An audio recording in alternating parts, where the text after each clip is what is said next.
So good morning everyone. Welcome to this morning's Tea and Business.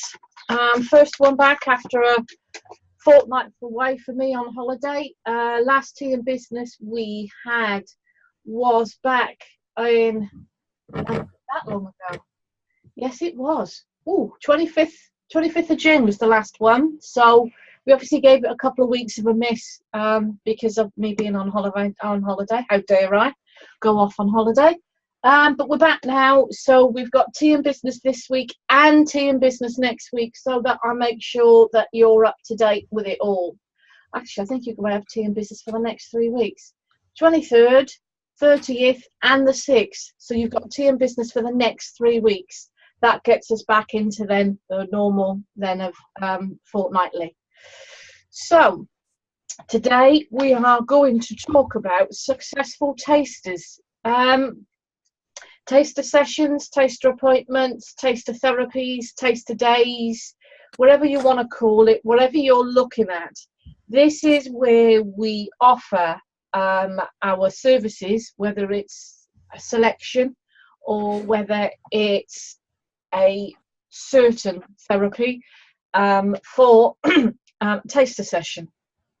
Taster sessions can last anything from like 15 minutes, 20 minutes. Most people now normally do about 20 minutes for a taster session. That is including, it's like so when you're booking in a session, it's about half an hour. So that is including 20 minutes, is also including that quick consultation. So you're looking at about 15 minutes of a session, 5 minutes then for consultation and at the end. So before I go into all of that detail, let's just quickly clarify about taster sessions.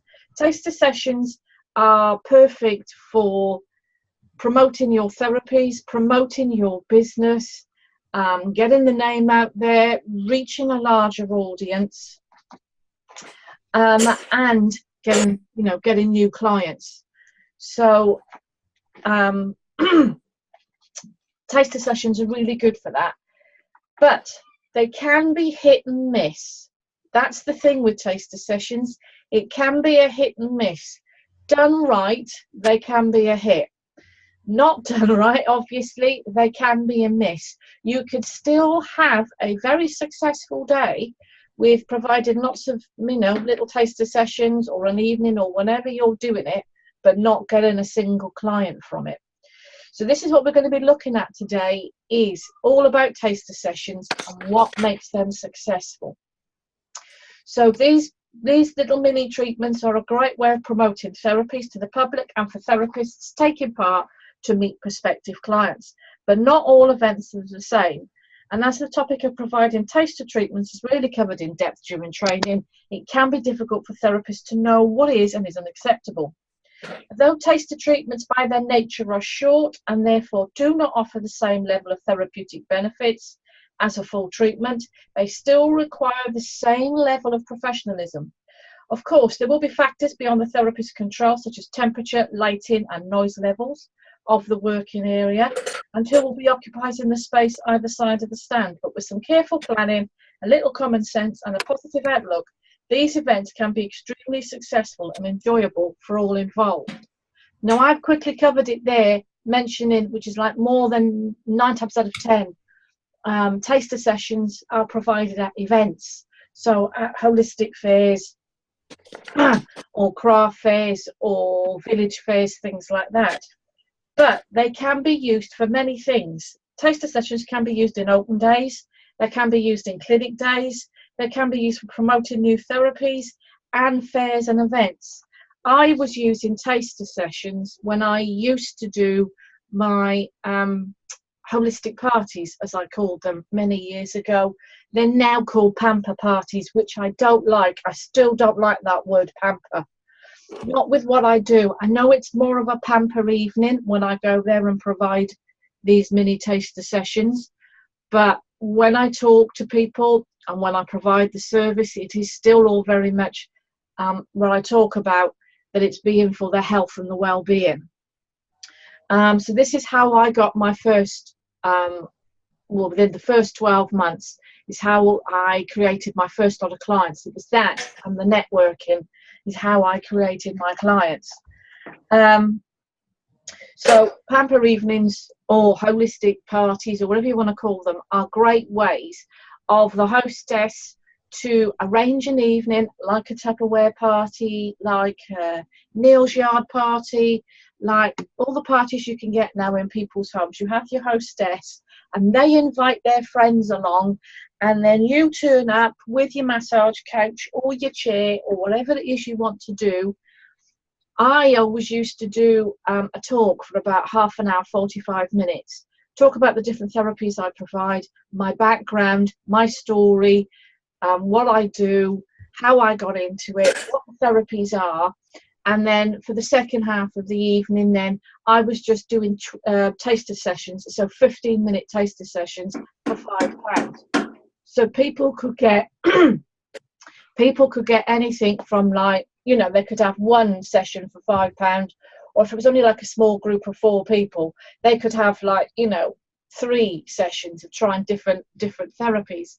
Now I don't do that. I've got some clients of mine, regular clients, who have been with me for years, and they will have the odd pamper party, odd holistic party, and I don't do the talk anymore. They all know what I do, they all know what I provide, so the friends just turn up, and they now have half-hour session with me now for £20.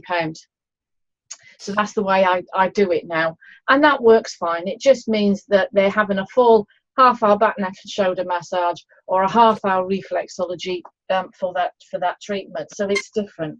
But for the first couple of years, that's what I was doing, was creating these holistic parties for people to find out about the reflexology, etc. Now, that was simple for me in those days because people hadn't heard of holistic therapies. So it was up to me and the hostess to get people to attend. And then that's why I used to do the talk of what holistic, you know, what reflexology, massage, aromatherapy, and whatever was. Now, most people know all about it. But I still think it's a good idea just to give a little bit of a chat in before these things, if you're going to do these parties, just to give a little bit of a chat about you, but also if there's any contraindications and safety issues that you need to carry over to people to make sure they understand.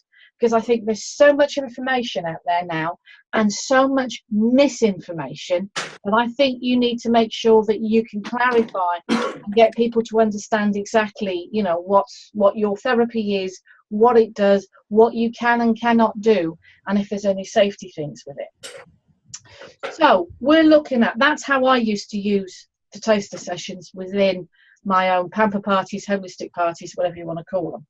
Of course, you can have open days. If you run therapies from your own home, you can have an open day and still run taster sessions. You can have an open evening, an open afternoon. You can have what they call like a drop-in. So you can have a coffee morning with coffee and cake, like raising funds for cancer research, Macmillan, anything like that. You can use that opportunity to invite people round, to book up maybe in advance, or just to drop in and try taster sessions of what you provide.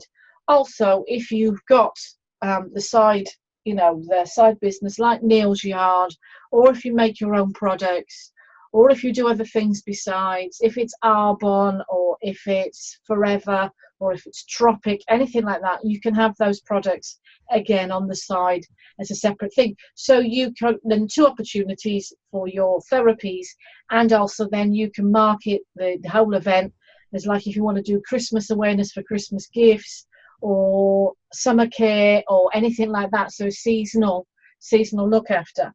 So you can have an open day in your own home, or if you've got your own treatment room, you can do it there, a morning, an afternoon, an evening, or an all day. If you're working in a clinic, sometimes clinics will have an open day for their whole clinic. So many therapists are there then offering their therapies as taster sessions. Now, I wouldn't do taster sessions for free. I have done it in the past when I've worked for clinics, or I'm a freelance therapist in a clinic, and the clinics have had open days, so I've gone there to promote my services and promote what I do at that clinic. And also when the clinic has had an open day for doctors, training doctors, where we've shown the side of what therapies are like, to make doctors aware of what complementary therapies there are. I don't mind doing that for absolutely free, because it's educating the doctors that hopefully the doctors of the future will look at holistic therapies. But when I've done taster sessions for a clinic, I've done that for free, but I've not been happy about it. And then since leaving that clinic, I haven't done taster sessions for free ever again. It's always been for a set fee of 5 or 10 or 15 or whatever pounds that I'm charging for it. I don't even ask for donations. I did, when I first started 19 years ago, when I was working at a sporter in Crawley. I was going to be their Reiki therapist there for their fitness centre in Crawley. I did an evening there where I was in like the cafe bit, and myself and another therapist were there offering taster sessions, and it was for donation. And I have to say, many people didn't donate. They just got their little freebie, their 15 minutes freebie, and they walked off. So again, I wouldn't do that, because it's not valuing what you do. So this is what we've got to look at, is valuing yourself when offering these tasters. Also, you can do taster sessions if you're promoting new therapies. So again, you can use that as a way, if you're learning in something new and you qualifying a new therapy, you can use that then to contact your old clients, contact your list, and use it as a new promotion to do a taster sessions on your new therapy. So you could do it as that. And as I said, at fairs and events. So holistic events, craft fairs, school fairs, Christmas events, anything like that, whether it's festivals, steam rallies, whatever, you can do taster sessions at these events. So let's look at what these are and what they can be. So, as I said, you can have good taster sessions, you can have bad taster sessions. So what I want to look at first off is the planning. You can't just set up taster sessions. You have to really look and plan into this. So when you know that you want to run a taster session, or when you want to run a taster day or a taster evening, now you can run it as a specific thing. As I said today, you might actually want to offer it once a month, because you can promote that then in two ways. You can promote it as a taster session for trying a new things. Two ways of marketing that then. You can either promote it as a taster session for looking at a new therapy they want to try, or it's a way of people that you want to appeal to the public that can't really afford it. They can have a taster session, 20 minutes, to find out more about it, that they can maybe then eventually will go on to a full treatment and how it can benefit them. But maybe you might be happy in offering that 20 minutes to people that really need it. But that covers you, and it gives them a bit of work. So you can run it in those, you market it in those two ways. But when you've got a date, when you've got an idea, so I said you can run it as like a monthly drop-in, or you can set it up as a specific event. When you've got a date in mind, you've then got to start looking at this weeks in advance and start planning it, how you're going to do it, what you're going to do. Because what you've got to do is make sure you put the marketing out there, and make sure that you're contacting the people along the way, and that you're prepping everything in the background. So you're going to want to have like a booking sheet. So where you put in all your times. If you're going to do, say, 20-minute tasters, you want 10 minutes in between that. Just tidy up the couch or whatever area from the previous client, setting up for the next client, and giving yourself a bit of a breather, a bit of a space or time to write up those notes if you want to make any notes about that person. So I would have always set up my booking sheet for half-hour half-hour slots. And always make sure, if you're going to do it for a day, book in time out for lunch. I made the mistake of not doing that when I went to Whiston Steam Rally, and I was there for the 2 days. And the first day I had my booking sheet, and we just booked in 10 till 5 because I wasn't sure how busy it was going to be. So I just booked in half-hour slots from 10 till 5, and I was flat out. I didn't have time for a break. I had a friend of mine who just kept passing me drinks now and again. I didn't have time for any lunch break at all. So on the Sunday, I rearranged my sheet and made sure I had an hour off. Oh yeah, I took an hour. I needed it. I booked in an hour to have my lunch break, so that I made sure that I had a break for myself. So remember to put those bits in if you need, and book in your slot, because what you don't want is people coming up to having a look, and if you're busy and then they want to book a slot with you, and they're asking you what times do you have free, and you can't deal with them because you're working with a client that you've got and you haven't got the time, you've either got to have somebody there but also have that booking in slot, because you can quickly point to it, or the person who's helping you can point to that appointment sheet, and the people can then look at what times you've got available and can put their own name in then for what time slot they want. So again, it just stops people hanging around, and it just stops them, not pestering you, but asking you while you're busy working. Also have taster consultation forms. I'm going to go into that into more detail in a bit, but have taster consultation forms. You don't need the full form like you're going to do with a full treatment. Taster consultation form is enough, but you're still going to get them to sign, and as I said, we'll go through all that in a bit. You also want recommendation sheets for aftercare advice, as well as feedback slips. What is great is that at these taster sessions, if you can have a feedback form to people to fill in. They might not, but hopefully they will do, because from that you can learn.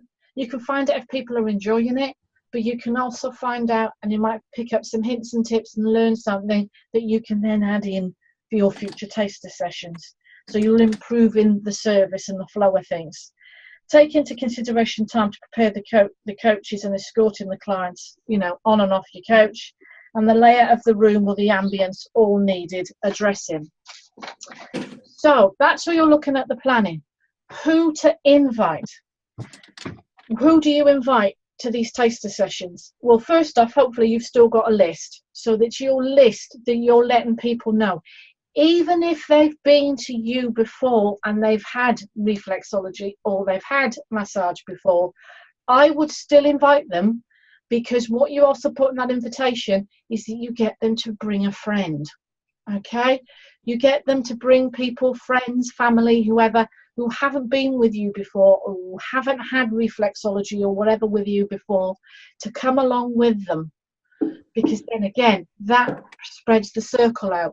Or get them asking in that invite to let other people know that this is taking place. So the invite goes out further. You reach a bigger circle of friends. So you want to put it out on your list. Send out an invite to your list. You also want to obviously share it on your social media. This cough is back since I've come home. I don't believe this. Oh, please. So when you send it out to your list, you're also then social media. Put it out on there. Set it up as an event on your Facebook page. You can do it as that.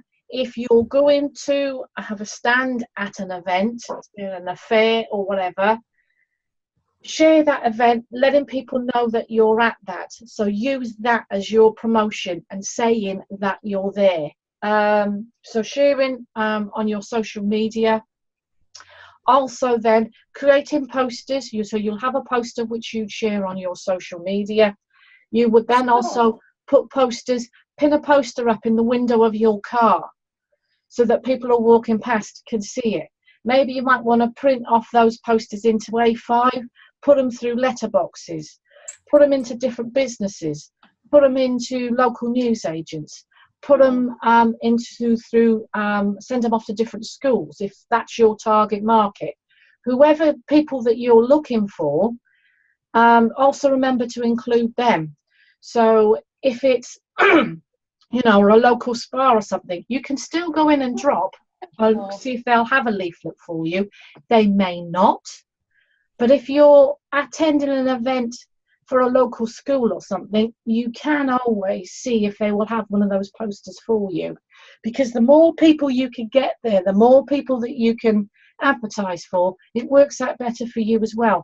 The times I have attended events, I've even organised events and the stall holders have come up to me, whether I'm a stall holder myself or whether I've organised the event, and I've said, how have you got on today? How have you done?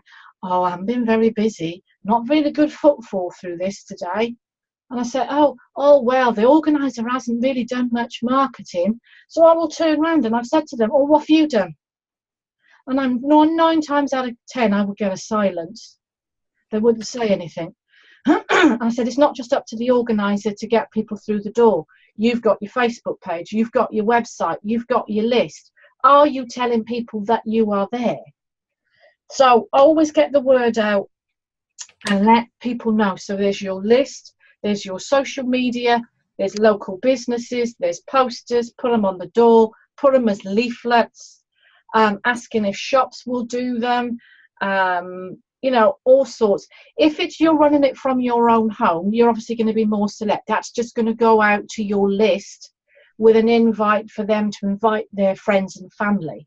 If it's actually holding it in your own home, as I used to do for Christmas and new therapies, etc. When I used to have my open days or afternoon, anything like that, drop in coffee from Macmillan, I would only invite my list and ask my list to invite their friends and family. And I would do a bit within networking as well. So if you network, tell people about it within networking.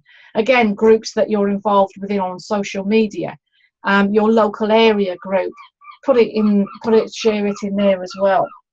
So there's many ways you can get the word out, whether you want it full public or whether you just want it privately within your own home out to your list. Also remember Facebook Live. This is the biggie that I keep on about, and I know everybody shies away from. But when you're actually there, if you're at an event or if you're running it from your own home, do a Facebook Live saying, I'm here, I'm at such and such craft fair today, I'm at such and such school fair today, there's lots of us here, we're all offering, blah, blah, blah. I'm here doing reflexology taster sessions. I've got some appointments still available, sessions available for this evening or today. And then just scan the camera around the room so people can see, the other stall holders can see there what's available. Remember to do a Facebook Live if you're running it, if you're attending it, or if you actually have a stand on it. Do a Facebook Live at that event. So you're looking at, what do you need? What do you need at these events? Well, you're going to need your equipment. That's pretty obvious. You're going to have all the main bases of what you need. So whether you're doing the sessions at home, you've got your therapy room, or if you're doing the sessions at an event somewhere in a school hall or whatever, you'll need your equipment, you'll need your couch, your chair, whatever. If you don't want to take a lot, say you've got your couch and you're offering Indian head massage, don't take the chair as well. You can if you've got the space, but also remember that you can just use a backed chair, or you can use that chair to get them to sit on and then to lean onto your couch, so you can work the back and the head area that way. So also remember different things that you need and what situations. I've done sessions with hoppy ear candles. It's worked and it hasn't worked, because you can do hoppy ear for 10 minutes, 6 to 10 minutes each ear, but then it can go into your time, but your £10 really not going to cover you and your candles. So really think what therapies are needed when you're doing the sessions. If you're going to work in a hall, anything like that, try and have a screen to go around if you're going to do massage where you want somebody to take their top off. or try and get a stand that you're next to a wall so that you can push the couch up against it, and then stand there with a big towel covering people while they get undressed and climb onto your couch. So try and always think of your client's dignity, even if it is only 20 minutes. I've done taster sessions where I've just done hand massage, foot massage, and I've also done hot stone hand massage. I wanted to promote hot stone, and I've just done it as a hand massage. So there's many ways you can do it. Also, you can think, I've done it in the middle of the street. So talking to me, Susan? No, it wasn't me. That's all right. So you can also do it it's all right, I'm just checking who's doing what, who's where. Oh, yeah, we have got somebody else on. If you want to chat as well, ask. Oh, hi, Debbie. Sorry, Debbie. I didn't realise you were on. Never mind. Right, keep going now. So I've also done it in a street where Arundel have had their town fair for the day, and I've gone there with reflexology chair, and I've sat there and I've done reflexology in the street. That didn't work so well, but I think that was more me than actually what was going on. I think it was just people weren't expecting that. But again, I've done it where I've set up a gazebo in the middle of a field at Wiston Steam Rally, and I was I was absolutely flat out for 2 days, because there were women going around with their husbands, because the husbands are there for the toys, for all the steam engines in there, and the women are just accompanying them for the day out. And of course, they can have a treatment while the husband's wandering around. So I was absolutely flat out and busy. So always do think outside the box of what you can do with this. But always try and find ways that you can to keep your client's dignity. So make the table, what you're doing, interesting. Again, if it's at your own home, you've got the setup all there. But if you're at an event or, you know, at a fair, anything like that, make the table interesting, do tiered display, so not everything's just at one level. It changes different levels. So you're going to have your leaflets, you're going to have your sign up forms for your newsletter, you're going to have your appointment sheet for your taster sessions.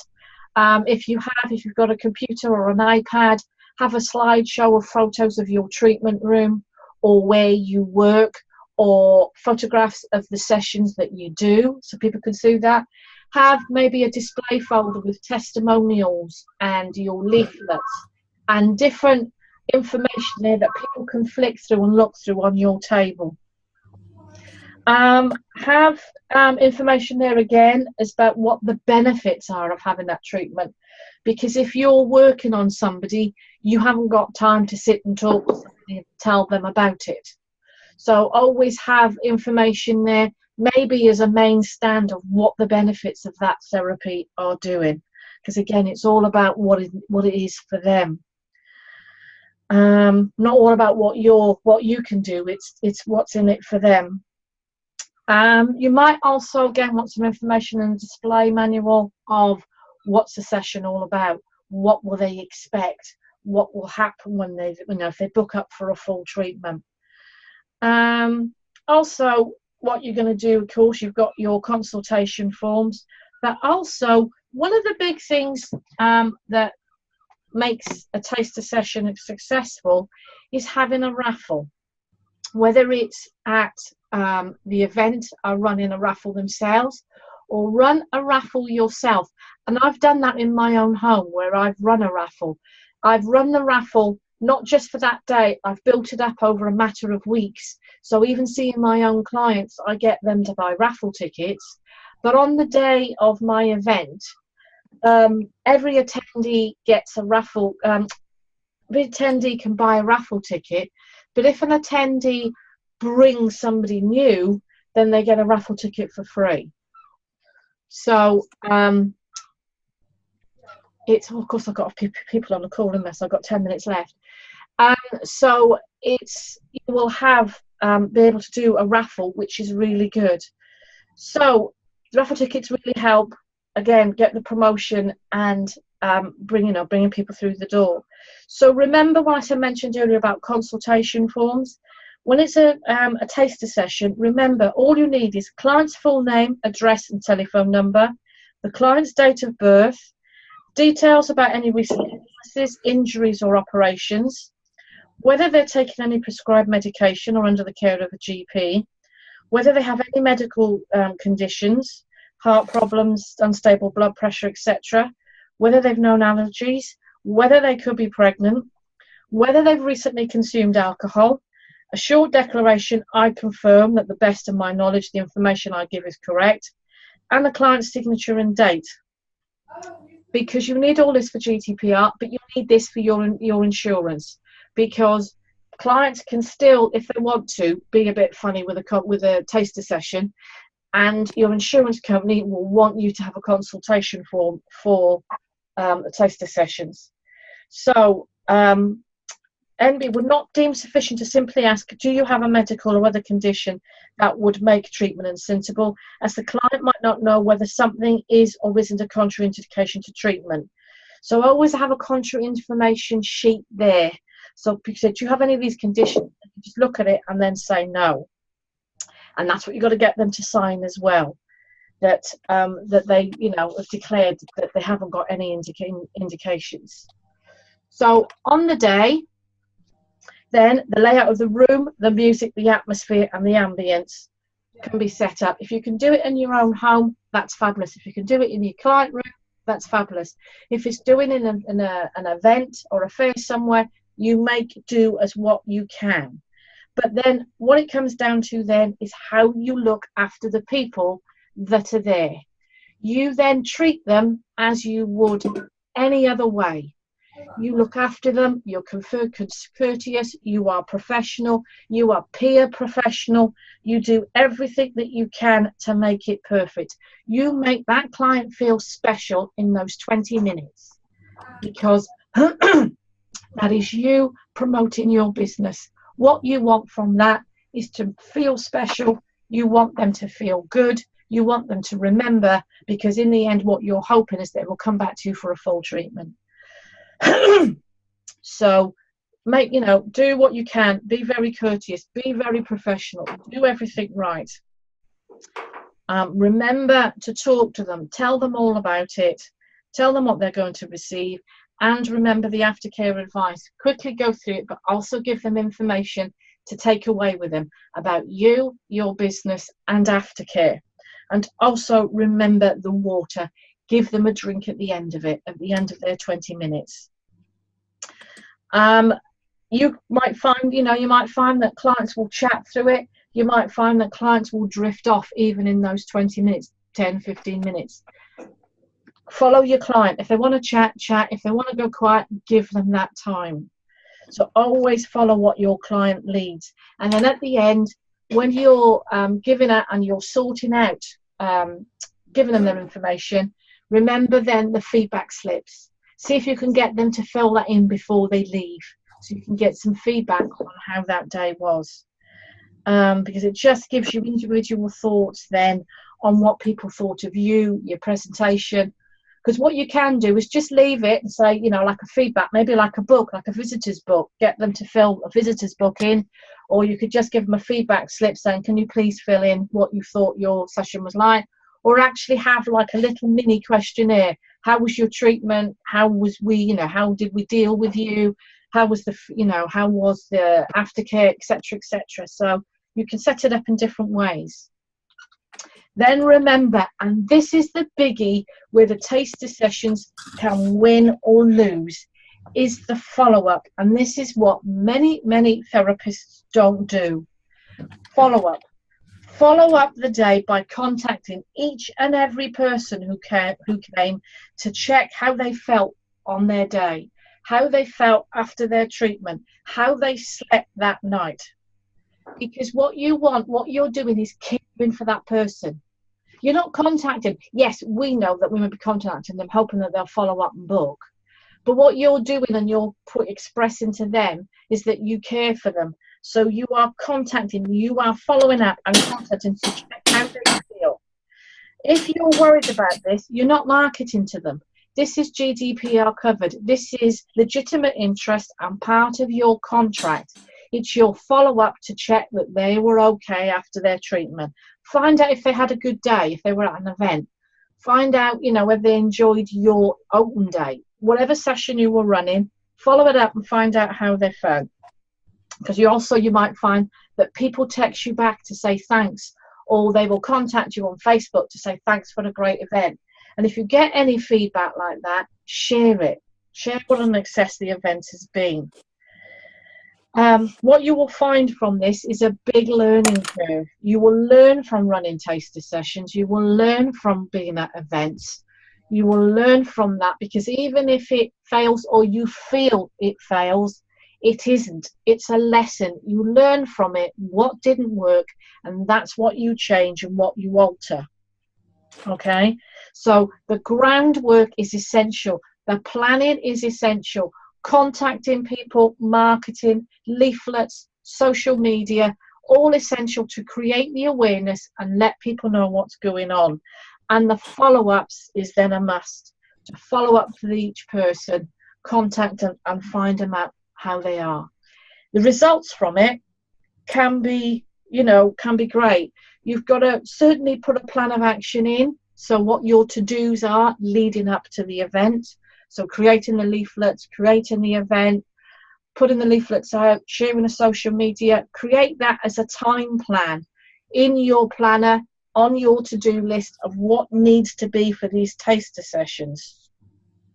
It all comes down certain days what you've got to do as a countdown to that big event. Letting know why even a taster session will be benefit for you. As I said, even if it is just for promoting a new therapy, but it's also, you're doing each thing is the results from it that you find that you may contact people and you get bookings from it, because that's what you want. You don't necessarily have to say, oh, if you book with me, you will get £5 off. You can use that.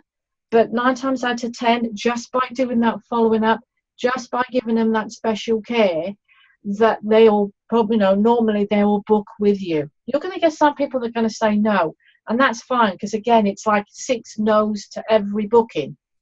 But the more you can do, the more you can grow with that without having to offer the discount, because they've already paid. They've got, discount treatment. You've given them sessions at a really reduced rate. So if you say you're giving them 20 minutes for £10, you charge £25 for half an hour. So they're already getting a huge discount. So why give them £5 more off for a full treatment? So it should be with all that special care, with all that you're giving them, that you should then get the results. Hopefully you will get the results of people booking with you. But also then further, people will talk about you and spread that out even more and do the networking for you, will do the referrals for you, will, put that word out to a bigger circle. So I hope that helps. That gives you different ways that you can work with tasters, that how taster sessions can be of a benefit to you and how it can help people, because it's surprising that some people still don't know that it exists and still don't know what it feels like. So I hope that comes as a benefit for you today. How was that, Debbie? Susan, was that okay? Fine, thank you. Less than a Very minute. interesting, thank you. Good. Do come into the group. Do come back into the Facebook Mastermind group. And if you've got any questions, or if you want to share anything in there or any ideas, do come in the Mastermind group. But I will catch up with you and I will speak to you later. I will be back on in a couple of minutes. Speak to you soon. Thanks very much. Bye. Bye. Bye. I don't know if she heard me.